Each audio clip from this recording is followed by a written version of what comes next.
सास बनी डंडे वाली भूत। शिखा की नई नई शादी हुई थी। उसका मायका और ससुराल दोनों कानपुर में ही थे, इसलिए उससे मिलने उसके भाई अक्सर आते जाते रहते थे। ये बात शिखा की सास मीना को बिल्कुल पसंद नहीं थी। मम्मी जी, आज राहुल भैया आ रहे हैं। कौन, तेरे चाचा का लड़का? जी मम्मी जी। अरे पर वो तो दिल्ली में रहता है ना? हाँ मम्मी जी, उन्हें कल सुबह दिल्ली के लिए निकलना है, तो वो आज मुझसे मिलते हुए कल सुबह यहीं से निकल जाएंगे। हमने तो धर्मशाला खोल रखी है ना। कुछ कहा क्या मम्मी जी? मैंने कहा हाँ हाँ, आने दे तेरे भैया को, जमकर खातिरदारी करेंगे। अब तो कुछ करना ही पड़ेगा, इससे पहले कि मेरा घर धर्मशाला बन जाए। ये कैसी बातें कर रही हो मीना? सच ही तो कह रही हूँ। अभी इसकी शादी को साल भर भी नहीं हुआ और आए दिन इसके घर वाले आ धमकते हैं। अरे तो क्या हुआ, वो इसी शहर में रहते हैं तो हाल चाल लेने आ जाते हैं।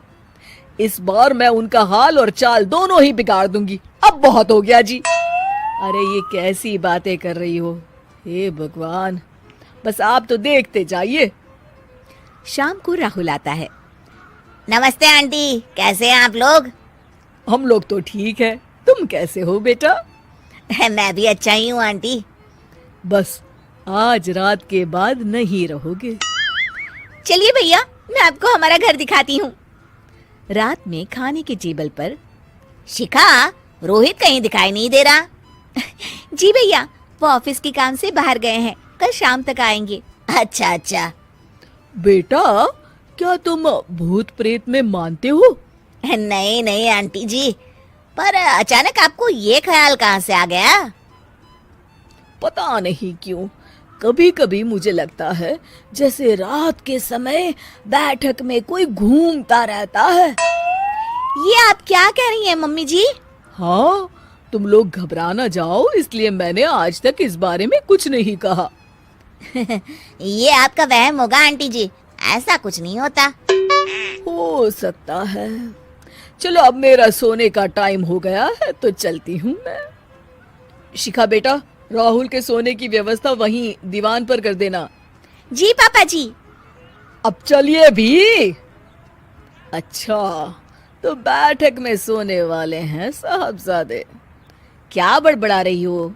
कुछ नहीं, आप सो जाइए। मीना और महेश के सोने के बाद शिखा और राहुल आपस में बात कर रहे होते हैं, तभी डोरबेल बजती है। अरे आप! सरप्राइज! काम जल्दी खत्म हो गया तो मैं आज ही चला आया। ये तो बहुत अच्छा किया। देखिए राहुल भैया भी आए हुए हैं, आप दोनों का मिलना भी हो जाएगा। कैसे हो रोहित? मैं तो ठीक हूँ भैया।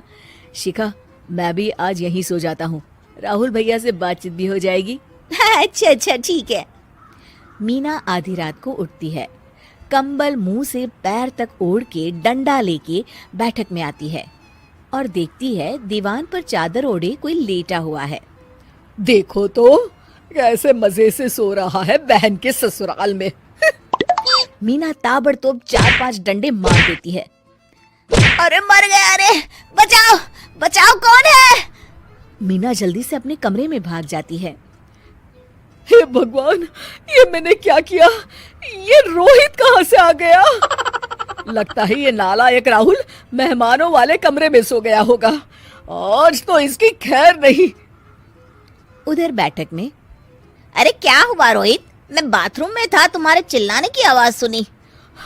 पता है भैया, मैं सो रहा था, अचानक से कोई आकर मुझे डंडे मारने लगा। ये क्या कह रहे हो? लगता है तुम भी आंटी की तरह भूत प्रेत में मानते हो। नहीं नहीं भैया, सच में कोई आया था। मैं तो जा रहा हूँ मेहमानों वाले कमरे में सोने के लिए। इस समय अपने रूम में जाऊंगा तो शिखा की नींद खराब हो जाएगी। ठीक है भाई, जाओ तुम, जहाँ तुम्हारा भूत डंडा लेके ना आ सके।